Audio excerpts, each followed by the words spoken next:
Esa es una responsabilidad de la autoridad palestina y de los musulmanes palestinos locales. No tiene relación con el Estado de Israel.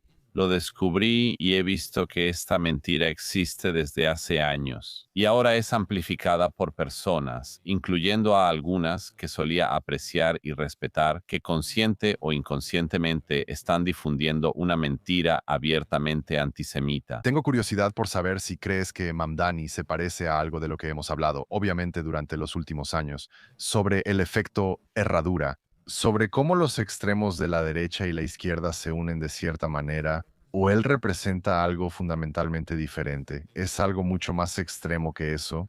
Solo considerando que muchas de sus políticas no parecen ser críticas al hecho de que existen crisis de asequibilidad y cosas por el estilo.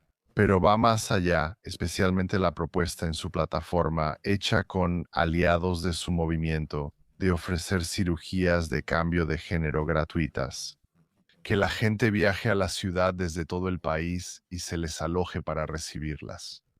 Eso no es lo que la gente menciona al hablar de la teoría de la herradura. Es una prioridad muy extraña, ¿no crees? Para una ciudad en la que, por ejemplo, un ciudadano inocente puede ser incendiado y quemado hasta morir en el metro. ¿O es una prioridad extraña en una ciudad que tiene una crisis de personas sin hogar y tantos desafíos y problemas? Y es algo extraño pensar que sí, la manera en que resolvemos esto es mutilando los genitales de niños de otros estados.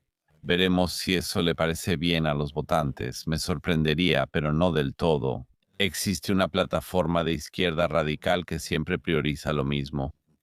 Sus políticas son predecibles, dirán lo mismo de las personas trans y no condenarán frases como globalizar la intifada. Piénsalo un momento, ha habido sesiones donde Amdani intenta explicar por qué globalizar. La intifada no es una mala palabra, su significado es distinto y las palabras no siempre significan lo que parecen. Pero solo considera por un momento que conoces la intifada. Ha habido dos en Israel en las últimas décadas. La intifada es una lucha violenta en la que, entre otras cosas, estudiantes estadounidenses fueron volados en la cafetería de una universidad israelí mientras compraban y disfrutaban un café por la mañana. Y para dar un ejemplo, la intifada significó que un atacante suicida entrara a una cafetería estudiantil, se detonara y matara a estadounidenses. ¿Y tú crees que globalizar es una buena idea? ¿Cómo se sentirían los neoyorquinos si alguna vez llegaran a experimentar eso?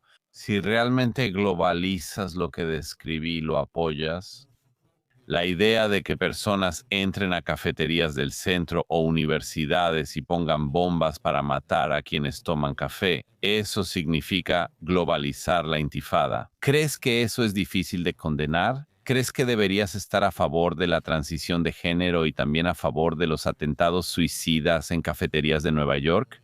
¿En serio? ¿Esas son tus prioridades? ¿Esos son tus principios? Esto es desafortunadamente lo que hemos visto con la elección de Mamdani, la normalización de la retórica y las ideas. Eso antes estaba completamente fuera del centro permitido o del ámbito principal de la vida pública y política estadounidense. Mi libro más reciente sobre democracias y cultos a la muerte es mi relato de primera mano sobre la guerra en Medio Oriente. Es un relato de las atrocidades del 7 de octubre y de la guerra que ha resultado de ello.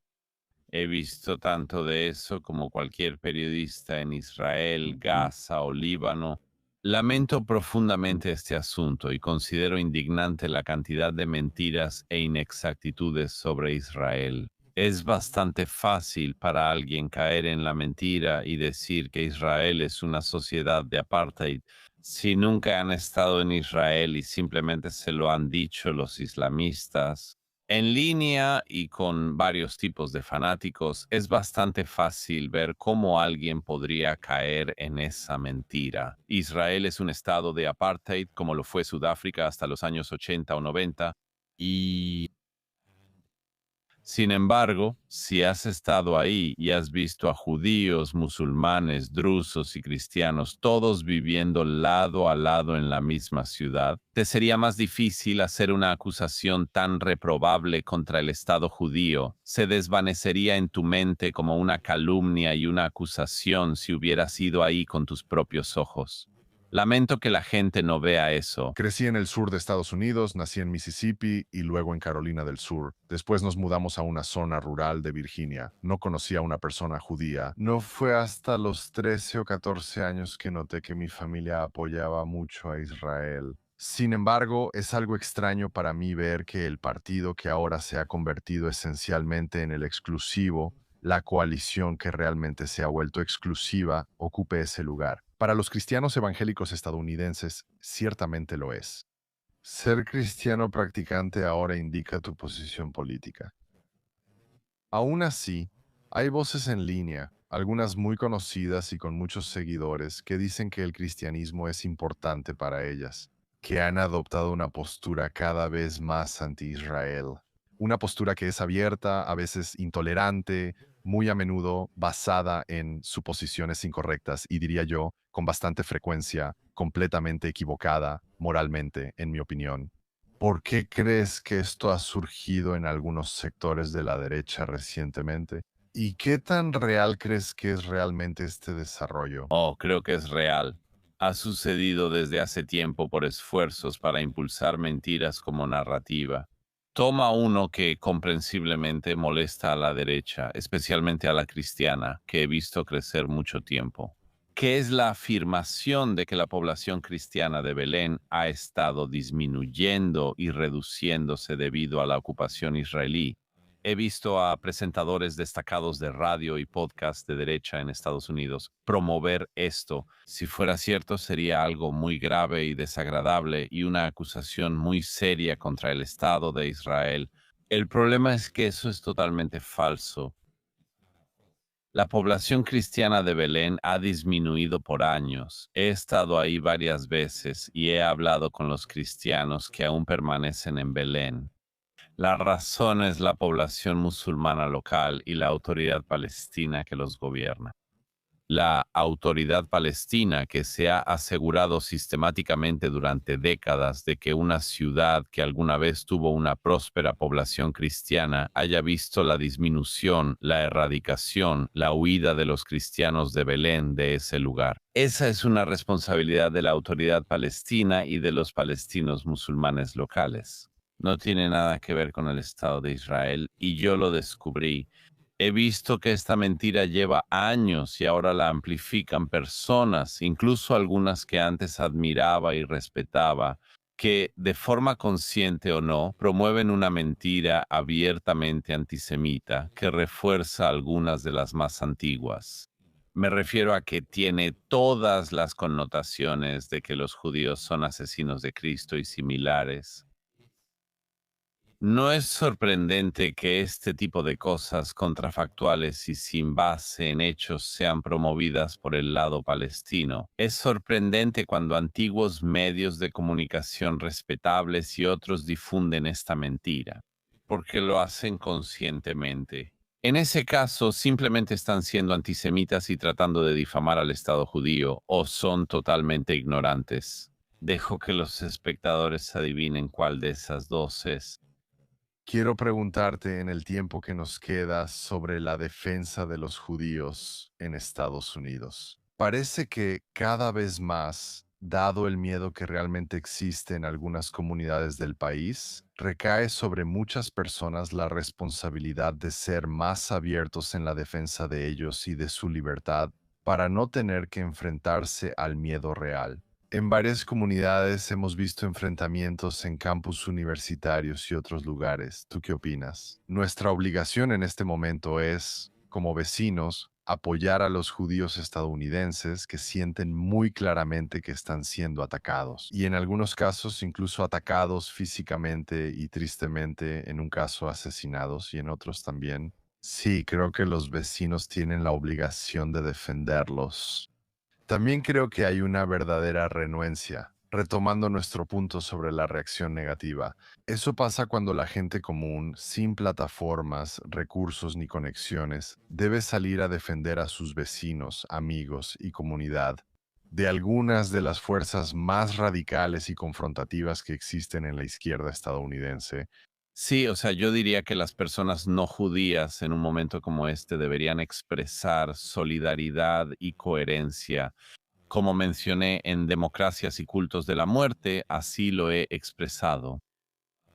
Considera que después del 7 de octubre ocurrió la mayor masacre de judíos desde el Holocausto. Observa que no hubo protestas contra Hamas en ninguna ciudad importante de Estados Unidos ni en Occidente. Sin embargo, desde la noche del 7 de octubre, grupos estudiantiles en Harvard estaban publicando declaraciones conjuntas diciendo que culpaban a Israel. El 8 de octubre de 2023, como relato al inicio del libro, fui a observar esta protesta en Times Square, la cual apoyaba la masacre mientras ocurría. En esta situación, todo lo que tienes que hacer es traducir cualquiera o todas las cosas que les han sucedido a los judíos estadounidenses en Estados Unidos en los últimos casi 2 años. Y solo piensa en lo que sería si le hubiera pasado a cualquier otra minoría. Hemos tenido estudiantes judíos perseguidos por el campus por multitudes que les gritan que regresen a Polonia. Hemos tenido estudiantes judíos acosados, amenazados de muerte repetidas veces y grupos que piden que sean el próximo objetivo de Hamas. Vimos a 2 jóvenes salir de un museo judío en Washington, D.C. y ser asesinados en la calle. Imagina si esto le hubiera pasado a otra minoría en esta situación.